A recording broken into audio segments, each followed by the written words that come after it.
Mi padre murió hablándome. Y yo llevo 20 años muriendo de silencio.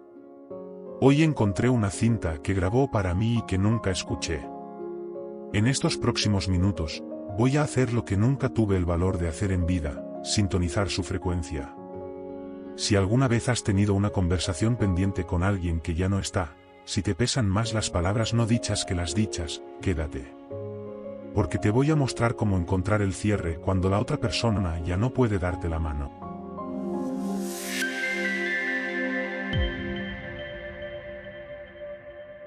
Mi padre y yo nos comunicábamos en código Morse, golpes de silencio, puntos de reproche. Él hablaba en hechos y yo respondía en resentimiento. Era un hombre de pocas palabras, pero cuando hablaba, cada una pesaba como un ladrillo. Los hombres no lloran, el trabajo duro es la única oración que Dios escucha, los sueños son para dormir. Nuestra última conversación fue en un hospital. Él, postrado, con los ojos vidriosos. Yo, de pie junto a la ventana, cuando de pronto lo escuché hablar. Tengo miedo, dijo, con una voz que no era la suya. Y yo, el hijo que llevaba acumulando reproches como monedas para una máquina expendedora de resentimiento, solté, ahora sí hablas. Cuando ya es tarde. Giró la cabeza hacia la pared. Esa fue nuestra despedida. Murió a las 3:17 de la madrugada. Yo estaba en la cafetería, comprando un café que no quería, preparándome para otra ronda de silencio. Pero él se fue sin mí. Los años siguientes fueron un eco de ese silencio. Heredé su reloj, sus herramientas, su manera de fruncir el ceño cuando pensaba. Pero cada vez que intentaba hablar de él, solo salía veneno. Era frío, era distante, nunca me entendió. Me había convertido en el custodio de su fracaso como padre, sin darme cuenta de que yo era el archivista de mi propio fracaso como hijo. Hoy, limpiando el ático para una mudanza que no quiero hacer, encontré una caja marcada, para Daniel. Adentro, entre fotos descoloridas y medallas oxidadas, había un viejo casete. En la etiqueta, su letra temblorosa, para mi hijo. Para cuando esté listo. Llevaba 20 años esperando a que un muerto me diera permiso para escucharlo. Presioné play. Primero, solo su respiración. Profunda, trabajosa. Luego, su voz. Daniel, si estás escuchando esto, es que finalmente encontraste las pelotas para hacerlo. Me reí. Él nunca usaba ese lenguaje conmigo. El doctor dice que me quedan semanas. Mentira. Sé que son días. Tu madre, no quiero grabarla a ella. Esto es para ti. Siempre supe que no eras como yo. Yo veía el mundo en blanco y negro, líneas rectas, manuales de instrucciones. Tú veías colores donde yo veía gastos, música donde yo veía ruido. Tenías 10 años cuando dibujaste ese pájaro azul en la pared del garaje. Tu madre quería limpiarlo. Yo dije que no. Recordé ese día. Me gritó por pintar la pared. Nunca supe que había protegido mi dibujo. No supe cómo decirte, sigue dibujando. En vez de eso, te dije, los artistas se mueren de hambre. No era una crítica a ti. Era mi miedo.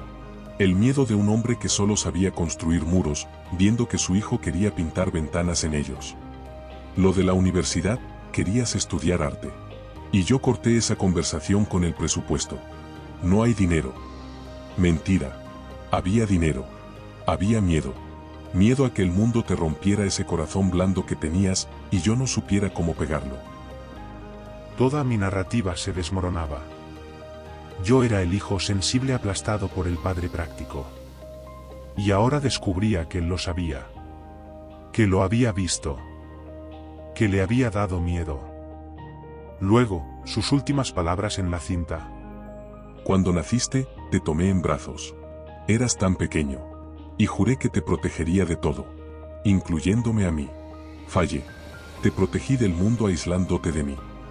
Si algo de esto llega a ti, pinto tu pájaro azul todos los días en mi cabeza. Vuela, Daniel. Y perdona a este viejo tonto que no supo usar las palabras correctas mientras tuvo voz. Me quedé sentado en el polvo del ático, con los auriculares todavía puestos, escuchando el silencio que venía después de sus palabras. Durante 20 años, había estado sintonizando la frecuencia equivocada. Había estado escuchando sus silencios como desprecio, cuando eran miedo. Sus no, como rechazo, cuando eran protección torpe. Sus reglas como prisión, cuando eran los únicos ladrillos que sabía usar para construir lo que él creía que era un refugio seguro. Salí del ático. Fui al garaje. Con una linterna, busqué en la pared que había pintado de blanco hace años.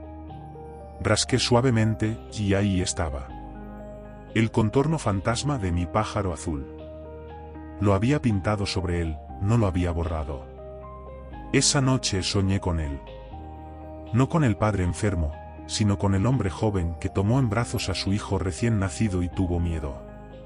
En el sueño, le dije, te perdono. Y él respondió, yo a ti también. Al despertar, supe lo que tenía que hacer. No había una tumba a la que ir y esparcimos sus cenizas en el mar. En vez de eso, compré un lienzo y pinté.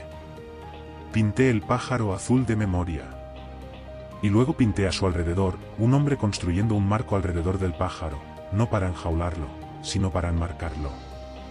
Para decir, esto es valioso. Colgué el cuadro en mi estudio. Donde trabajo ahora como ilustrador.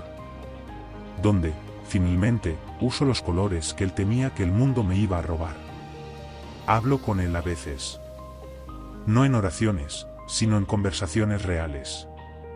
Hoy me rechazaron una ilustración, papá. Y escucho su eco, siguiente. La siguiente será mejor. Me enamoré, papá. Y escucho, trátala bien. No repitas mis errores. He encontrado la frecuencia correcta. No en sus palabras grabadas, sino en el espacio entre ellas. En lo que nunca dijo pero siempre quiso decir. En el miedo que lo paralizó y en el amor que lo superó, demasiado tarde, pero no demasiado tarde para mí. Si tienes conversaciones pendientes con fantasmas, te doy permiso para tenerlas. Los muertos no necesitan que les hables en susurros.